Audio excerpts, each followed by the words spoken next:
Good morning, students. In my previous lecture, I explained you about our Prime Minister, his appointment and his power and function.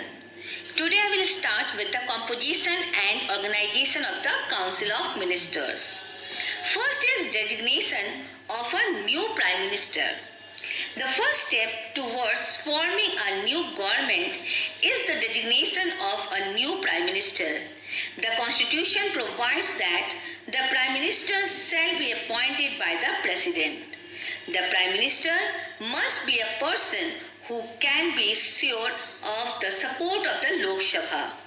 Therefore, the President does not have much discretionary power to appoint the Prime Minister. Now next that is the appointment of the ministers. The other ministers are to be appointed by the President on the advice of the Prime Minister. It is his right to have a government which can work together as a team and which can secure the support of the Lok Sabha. The Prime Minister has also to bear in mind that as far as possible, all the major communities and geographical regions of the country find a representation in the ministry. All ministers have to be members of either House of the Parliament. Non-members can also be chosen as the ministers, but such persons must get themselves elected or nominated to either house within a period of 6 months after their appointment. Okay, so these are the STRs there. Now next is the oath of office and secrecy. Every minister before entering upon his office takes the oath of office and secretary. That is the under oath of office, he affirms that he shall bear true faith and allegiance to the Constitution of India.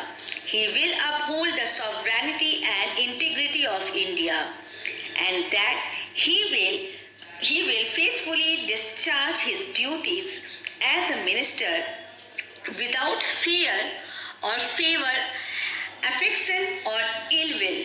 Under oath of secrecy, a minister affirms that he will not reveal to any person any matter which shall be brought under his consideration as a minister.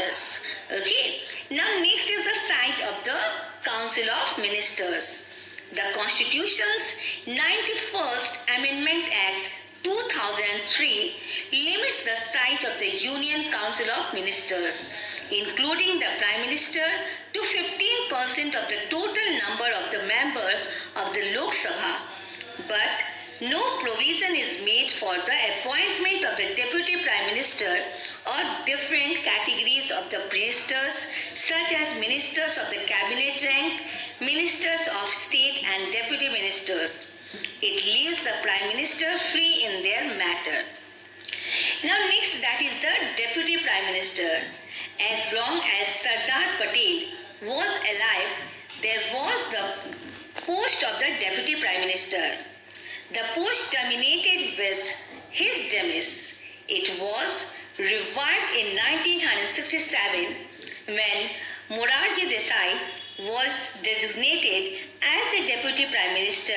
In 1977, Chaudhry Charan Singh and Sri Jagjeevan Rao both joined Morarji's cabinet as a Deputy Prime Minister.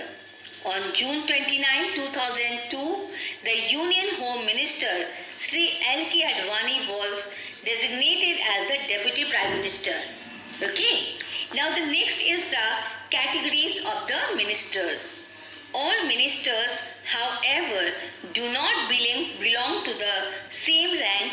Usually there are 3 categories of the ministers: cabinet ministers or the members of the cabinet, ministers of state and the deputy ministers. Now let me explain you who are the cabinet ministers.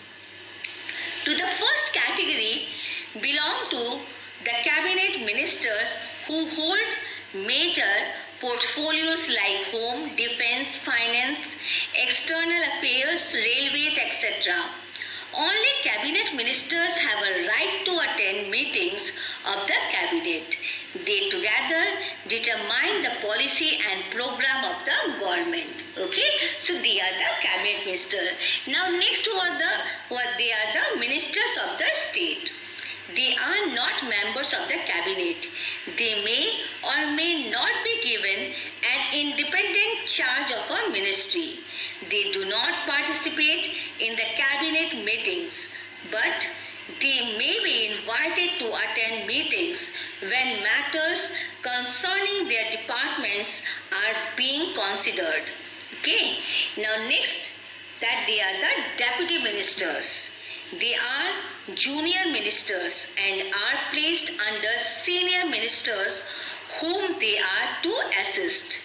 They take no part in the cabinet deliberations, means when the meetings are there, they will not participate in that meeting. Okay. Now the terms of office. The constitution says the ministers shall hold office during the pleasure of the president. In fact, the council of ministers is collectively responsible to the house of the people. Therefore, the president cannot dismiss a prime minister so long as he enjoys the support of the majority in the Lok Sabha. As far as other ministers are concerned, they will be dismissed by the president on the prime minister's advice. President's power to dismiss a minister is in fact a power of the prime minister to get rid of the unwanted colleague. Okay.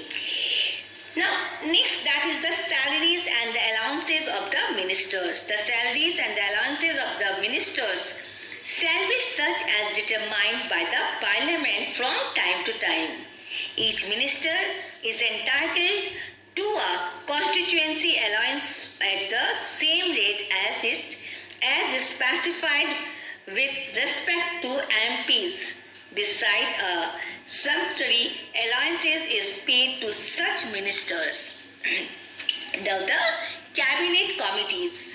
The prime minister and the cabinet function with the help of committees such as the defense committee, the foreign affairs committee, the political affairs committee, the economic affairs committee, and the policy planning committee. The committees are decision-making bodies. The Prime Minister is the chairman of some of the more important committees. Okay, so they are the cabinet ministers and the composition and organization of the Council of Ministers. For today, up to this, in my next lecture, I will explain you about the distinction between the Council of Ministers and the Cabinet Ministers. Okay, and side by side, I will explain you about the individual and the collective responsibility of the Council of Ministers. Okay, thank you. God bless you all.